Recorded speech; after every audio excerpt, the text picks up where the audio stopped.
best place to start is with your existing database. And how often do people go to the dentist? They go to the dentist usually when they need to go, and if you're a good citizen, you go 2 times a year for a cleaning. But in the meantime, your dentist is replacing these and you don't know about it. And the only way the dentist is going to do that is in an outreach mode versus you walking in the office. So it's better to start in your inner circle and keep them aware. Yes, they have to come to your website. They may see things. Your sales team may be out there.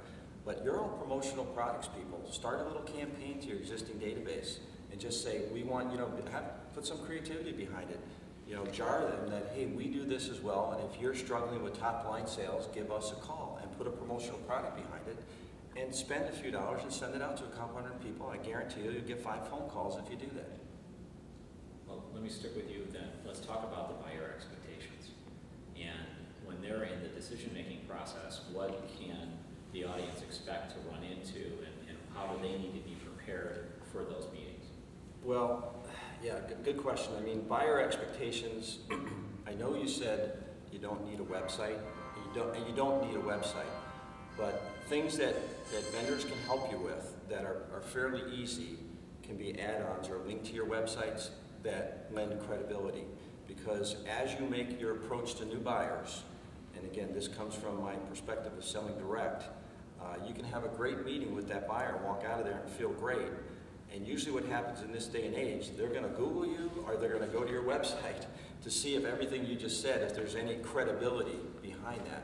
So that's where you have to have kind of that ammunition, on the back end.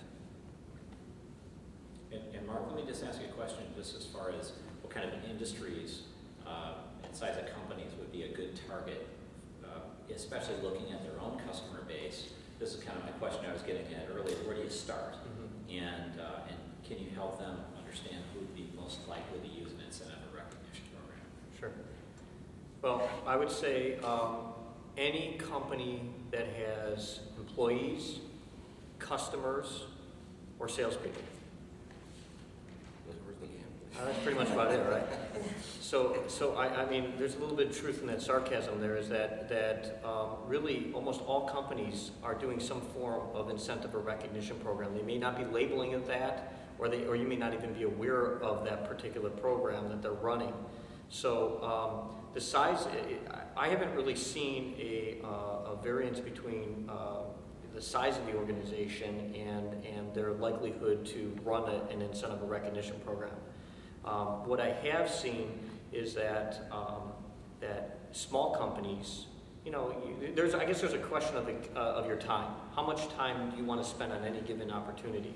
And if a company has less than 50 employees, that might be relatively small to be getting in there for most circumstances. However, they're probably the best opportunities to get some practice with. Because I'd rather go and learn and trip over myself with a customer that only has a small population than that one of a large population. I mean, I'll tell you this, when you're designing an incentive program, it doesn't really matter if you have 40 or 4,000 employees. Most of the principles that you're going to use to design the program stay consistent. So I would say start small. And I would also look, as Brant said, look at the inner sanctum, the people that you're already working with. You would be surprised how much information that those people that you might be even selling a promotional product item to at a mid-level manager level or below, that they have the insights into knowing what's going on. And if anything, they might be a catalyst for introducing you to that decision maker that Linda referenced earlier. So you don't have to start at the decision maker. Her point was you have to know who that decision maker is. But utilize the people that you're already working with and ask them the questions. For instance, one of the questions that I would suggest you do for service awards, and we'll get into this a little bit in a moment, but if you were to ask the receptionist the next time you walk into a client while you're waiting to come in, you say, how long have you been at this company? And he or she's going to say, I've been here for 6 years. Say, oh, interesting. Question number 2. Well, what did the company do on your employment anniversary? How did you get recognized? And they're going to say something like, well, they didn't recognize me, or, oh, they gave me this stupid thing, or, oh my God, they gave me the greatest thing in the world. But any one of those answers provides you an opportunity now to drill down and to find out, well, typically in your organization, who's involved in that decision process of putting that type of program together. Oh, I think that's done at Human Resources. Oh, interesting. Did you know that I do that? Didn't know that. Do you think you could make an introduction for me? So you could actually start and get intelligence from the person who's greeting you at the door, not just the person who you're selling to at the corporation. You know, one thing sometimes when we talk small companies, and I agree with you, it's better to start small for the practice run. But the other thing, don't be deceived, because you could be working with what you think is a small company, but they may go through a channel that's through thousands of resellers. And the old proverbial saying, you can't judge that book by its cover. And you're only going to know that based on if you have a relationship with that company, or if you do your homework, or you find that out through an internal coach. So, you know, that's just something to be aware of out there. And it's not so much the size of the company, it's the size of the budget per person that really counts. Back to Mark's point. Yes, in generality, prospecting companies with 50 people each probably isn't a good thing to do. But if you know the companies behind us, they're already, let's say, a believer, and they're spending a couple $1,000s a year on those 50 people.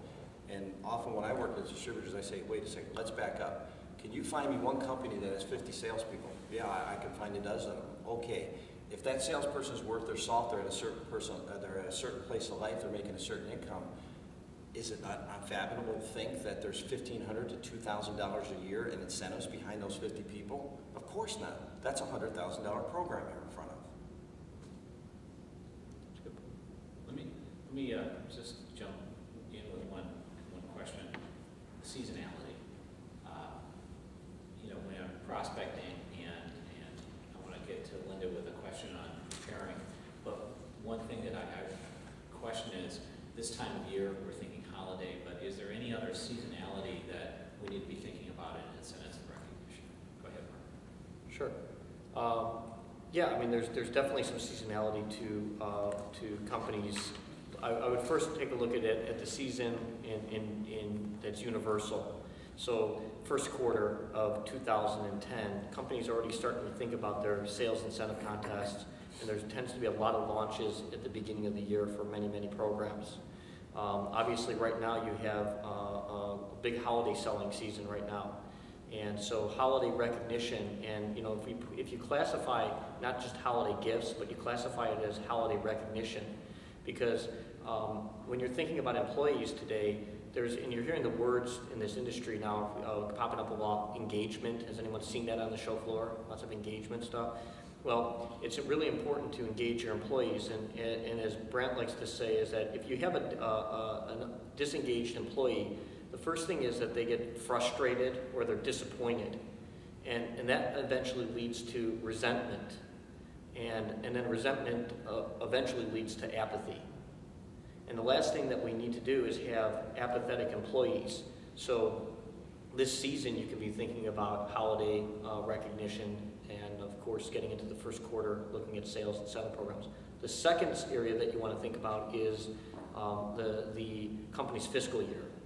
And you know, if you don't know each and every one of your clients' fiscal years, you should get that information, because typically they're looking to finish strong at the end of their fiscal year, or they're looking to get a good jump start at the beginning of their next fiscal year. And so by understanding that, you have a really advantage over anyone else that might be just going in there and selling them products, because now you're going to have insights to be asking them questions saying like, well, what are you doing right now to jumpstart that your 210 fiscal? And Linda, what do you do then, knowing all of this? How do you mentally prepare or physically prepare for a meeting like this with a prospect? I'm just going to add one thing onto what Mark said, and then I'll address that. The other thing that I find that comes due right at the end of this year now are safety programs. Although they can start at any time, but this is at least the time where they'll say, all right, we really need to do something, you know, first quarter next year. So this is the time where I personally look forward, but don't be discouraged because they can start a safety program at any time.